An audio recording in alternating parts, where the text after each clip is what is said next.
Фанаты — это движущая сила любого проекта, и зачастую у фанатов бывает множество идей, которые было бы интересно реализовать в той или иной игре. Возможно, подобные идеи проскакивают и у разработчиков, но все упирается в возможности реализации этих идей. Однако нам, фанатам, мечтать никто не запрещает, мы не ограничены никакими рамками, а поэтому в лишний раз можно и понадеяться, что было бы неплохо добавить в eFootball, чтобы ее разнообразить, сделать интереснее, ну и в целом конкурентоспособнее, с той же, например, FIFA. Подобный вопрос я задал вам, дорогим зрителям, в моей группе ВКонтакте, в Телеграм-канале, на YouTube-канале и получил множество интересных идей, которые и предлагаю обсудить с вами в рамках этого ролика. Устраивайтесь поудобнее, не забывайте поддерживать этот ролик лайком, подписывайтесь на канал, если находитесь здесь впервые, ну и пишите свои идеи также в комментариях под этим роликом. Самое интересное я отмечу сердечком, и самый оригинальный и забавный комментарий, может быть, даже закреплю, поэтому дерзайте.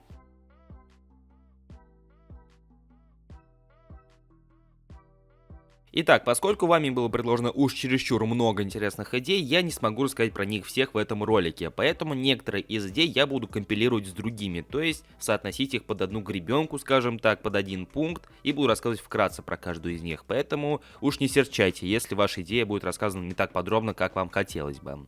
Игроками неоднократно упоминалось, что они хотели бы разнообразия во время игрового процесса, во время матчей. И в частности, они хотели бы, чтобы в игру вернулся снег и дождь. Однако лично я этого не совсем понимаю, зачем подобные факторы в онлайне, когда любое вмешательство в игровой процесс может привести к неоправданному голу, пропущенному мячу и так далее. Но тем не менее, игроки хотят снова наблюдать снег, дождь во время матчей, чтобы хоть как-то разнообразить картинку во время игровых баталий. Также нередко звучали идеи о том, чтобы вернуть быстрые замены, которые пришли к нам в 19 части и которые сопровождали нас вплоть до 21, потому что в eFootball они почему-то пропали. И, к слову, быстрая замена — это не такая уж и плохая идея, поскольку ставить паузу во время матча — это не совсем удобно, как для вас, так и для соперника, поэтому возвращение быстрых замен уж точно бы не помешало. Конкретно эта идея уже относится не к самому геймплею, а, скажем так, около геймплейным моментам eFootball, а в частности статистика по конкретным игрокам из вашей тимы. То есть все вы помните карьеру и какая там была продвинутая статистика. Ее добавили где-то в 16-17 части, и с того момента она почти никак не менялась, но факт остается фактом. Вы могли наблюдать, как атакуют ваши команды, какие игроки делают сколько полезных действий, сколько передач и т.д. И что-то подобное было бы неплохо увидеть и в самом eFootball, чтобы сделать какие-то выводы из того, кто как играет, кто насколько эффективен на той или иной позиции и тому подобное. Да, мелочь, да, не обязательно, но тем не менее очень даже интересная. Многие игроки просят о разнообразии различных турниров, ивентов и прочих режимов в онлайне, а также изменения выдачи ГПшек и голды по их завершению, поэтому я объединю все в одну кучу. И это будет очень даже актуально, учитывая, что мы скоро обновляемся до eFootball 2023, и уже проскакивают слухи, что турниры и ивенты вроде как не будут повторяться, ну посмотрим. А игроки упоминают о том, что было бы неплохо добавить ивенты наподобие турниров, то есть ивенты с вылетом, по схеме той же Лиги Чемпионов или Чемпионата Европы, ну и соответственно куда больше наград, нежели выдают Konami за различные турниры и ивенты. То есть побольше ГПшек, возможно где-нибудь золото, потому что, ну, не всем хочется донатить, хотя опять-таки голда — это основной источник заработка для разработчиков, поэтому сомнительно.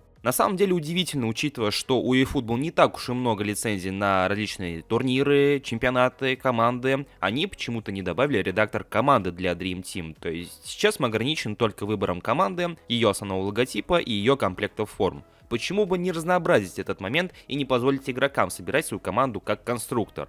Логотип от этой команды, форма от той команды, а стадион вообще от другой команды. В общем, как в Ultimate Team. Только разбавить это возможностями и редактора, то есть добавлять свои формы, свои логотипы. Опять-таки, это тоже мелочь, но тем не менее, это хоть как-то, но разнообразит режим. И настройка вашей команды — это, кстати, не менее интересный момент, нежели собирание составов для этой команды, поэтому почему бы и нет. Вместе с этим у меня возникла еще одна идея касаемо прокачки игроков, а в частности прокачка стилей у футболистов. То есть помимо скиллов и прочих способностей, игроки также обращают внимание на стиль игрока: разрушитель, бомбардир, охотник за голами, лис у ворот и так далее. Что если добавить подобную прокачку, как из карьеры в 21 части, когда у игроков можно было изменить стиль их игры? Потому что нередко такое возникает, когда вы приобретаете игроков за обычные ГПшки, вам выдают игрока с другим стилем, не тот, который у него присутствует по стандарту. И в такие моменты игроки уж больно сильно обламываются, а ничего не поделаешь, стиль игры уже никак не изменить. И поэтому подобная механика, сделав ее чуть разнообразнее, нежели в 21 части, может стать хорошим подспорьем для разнообразия игрового процесса. Ну и самое главное, что я решил вынести под конец этого ролика, это изменение интерфейса, начиная от цветового оформления и заканчивая удобством вкладок и автоматизмом некоторых игровых механик. То есть сейчас справедливо отмечаю, чтобы забрать те или иные награды, зайти туда и посмотреть то, приходится сделать уж больно много действий. Почему бы это не сделать намного проще и как-нибудь систематичнее, при этом сделав расположение вкладок более удобным и привлекательным со стороны, и в конце концов изменить эти сине-желтые цвета. Я не против, но выглядит уж больно вырвиглазно. Целый год мы с этим сидим и терпим, и пора бы это уже исправить на самом деле.